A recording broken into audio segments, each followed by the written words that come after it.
Караганды облустук полиция департаменти трансулуттук уюшкан кылмыштуу топтун жашыруун иштеген 5 маңзат лабораториясы аныкталып, алардан 70 килограммдан ашык синтетикалык баңгизат жана аны даярдоо үчүн колдонула турган 3,5 килограмм прекурсор заттары алынганын билдирди. Маалыматка караганда, бул иштин алкагында маңзат лабораторияларын түзүүгө тиешеси бар делген 10 киши кармалды. Алар тыюу салынган заттарды спирт ичимдиги же автоунаа майы деп көрсөтүп, Казакстандын аймагына суюк түрүндө алып кирүү каналын түзүшкөн.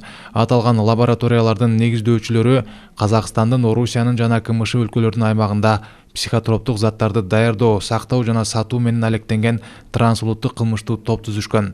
Мындан тышкары Telegram жана Signal мессенджерлери аркылуу Казакстандын аймагындагы түзүмдүк бөлүмдөрүн башкарып жүрүшкөн деп билдирди департаменттин жетекчиси Ерлан Файзуллин.